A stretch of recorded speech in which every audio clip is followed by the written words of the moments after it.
How's it going, guys? This is Nogasm here, and today my very first video actually is going to be about VPNs and why I think you should use them. It's not necessarily about the government that are actually spying on you, blah blah blah, get your tinfoil hat sort of thing out.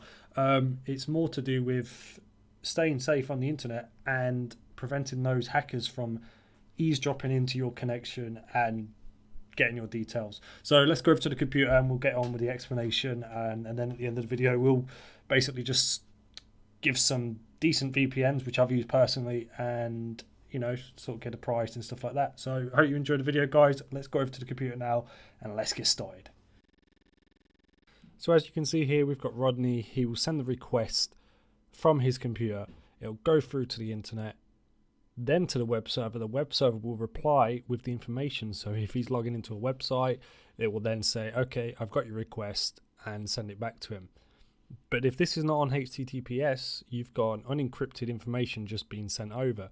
So as you can see here, that's coming up now, is the trace route of which your request will go through. So you'll go through each and individual one of these IP addresses to get to your destination.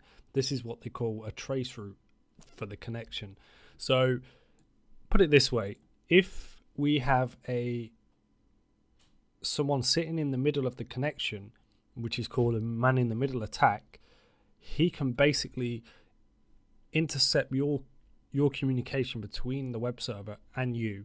So he will see the packets that are being sent, so the information like username and password, and he will then forward it to the web server and then forward it to you as well. So the connection's still there, it still exists, whereas this guy is sitting in the middle of the connection, eavesdropping on your information. Right, so these are the reasons why you want to use a VPN. So the first one is to unblock websites. So if your ISP has blocked a website, you can't visit it, the VPN will allow you to go on it. Nothing's blocked whatsoever. Stop man in the middle attacks. So we explained that previously. Traffic shaping is when you're using certain things to download, like torrents. Your ISP will notice that it's a peer-to-peer connection, and it will slow the connection down massively. So with a VPN, they don't see it as peer-to-peer connection, so the traffic shaping doesn't happen. Stop DDoS attacks. So if you are a streamer or anything, don't have to be a streamer. If someone's got your IP address and they're going to try and DDoS you, then a VPN's good, because your IP address is hidden and you'll have the VPN IP, which is good. So another reason is to be anonymous online. And your data is encrypted. Obviously, when I say anonymous online, it doesn't mean you can use this to hack, like international and stuff like that. That'd just be stupid. There's a lot more to it than that. Obviously, VPNs can be tracked, blah, blah, blah. But the chances are, if you're using it to download certain things, I'm not saying you should, but they're not really going to go that much into detail into it, or, look who's doing it. But, use a VPN for legal purposes and to stay safe, really. Right, so what we're going to do is look at the capture of the data which we got from the web server. This is encrypted with SSL, so in theory it's a form of encryption which your VPN will do anyway. The VPN, I'll show you after this, has a lot of settings for the encryption you can have, like from light encryption, medium, or really, really good encryption. So anyway, this is SSL, and this is what the attacker or anyone listening is going to see when you're doing stuff online. So follow the TCP stream like this, and as you can see, this means nothing. You can't see any passwords in this or anything at all. So if we was to have no VPN connection and not going over SSL, or we connect into certain things which are just in plain text with no encryption at all, which means no VPN. Obviously, you can get in HTTPS on websites. A lot of websites are forced to use that now. It'd be stupid not to. But if anyone's listening to the traffic on your network, then they're still going to see certain things in plain text. So we're going to add the private key here. This key allows us to decrypt the information that's been sent. So as soon as we press OK here, there we go. You can now see that we're doing requests to a server to get the image, and then it's saying the image is not found. Standard 404 error message. So we'll go to here, view HTTP stream, and the blue is what we will see. So if we was to visit a website, this is what we'll see. The red ones are the requests to the server. So here we go. You can see we're going to this server. We're making requests to that server. So if anyone was listening, they know what you're doing, and then they'd get the results back, and this is what they'd see on their side. This is not the only good thing about VPN. Obviously, with a VPN, a lot of ISPs will have traffic shaping. So if you was to do any sort of torrenting's not necessarily illegal. Peer-to-peer connections, stuff like that. You can use torrents for numerous legal reasons, sharing just files between your friends. But with traffic shaping, they'll automatically know it's a peer-to-peer connection, and they'll limit the connection speed. Whereas with a VPN, there's no way they can see that it's a peer-to-peer connection, so you'll get the full speed. So that's another good plus. Right, what you're seeing here is the settings on my VPN private internet access. This works on Linux, Mac, Windows, Android, and iPhone. So the first one here, first is the request port forwarding. So this will basically allow you to have a port open. So for your torrents and stuff like that, you can forward the data through that port, which is good. It'll allow you to get your full speed. PIA Mace is private internet access. Their sort of platform to block ads, trackers, malware, that sort of stuff. VPN Kill Switch is really good.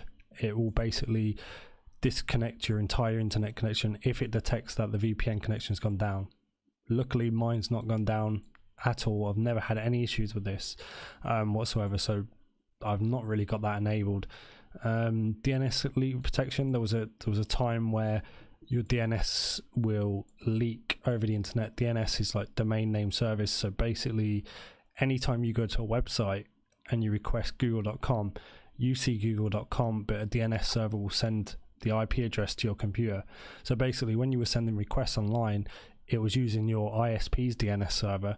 So then websites could trace, or people, stuff like that, could trace that you're using a specific ISP, which is not good. You want to be transparent when you're using a VPN. We've also got the same with IPv6 leak protection. So it's similar to the DNS one, but this one will just protect from leaking your IPv6 address. Use small packets. Never use this. It's basically for smaller packet size to improve like compatibility. Older routers would need smaller packet size, but most routers will do fine with a packet size of 1500, which is like the default. So we'll close this and we will show you how it's working with the VPN connector. Right, so the VPN is now connected. We're actually on a server in France. So currently our internet's seeing, websites are seen as a user from France when I'm not actually from France. So you can see here the location is France, region, city is Paris, blah, blah, blah, blah, blah. So if you was to download anything on a torrent or visit a website, your data is now encrypted. No one can see what it is, and no one knows where you're from. Another good plus thing with the VPN is if you're a streamer and stuff like that, people don't get your real IP address and you won't get DDoSed. Obviously, the VPNs can get DDoSed, but their data center, their traffic is absolutely huge. It's not going to affect it at all.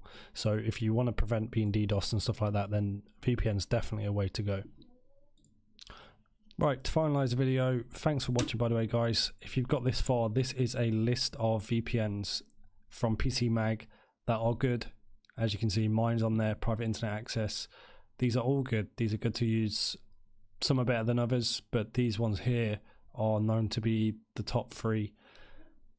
Definitely look into it. These are all paid ones, so you're going to have to pay. Mine is, I think it's £40 for a year, which is not a lot really, knowing that your data is secure and all that sort of stuff.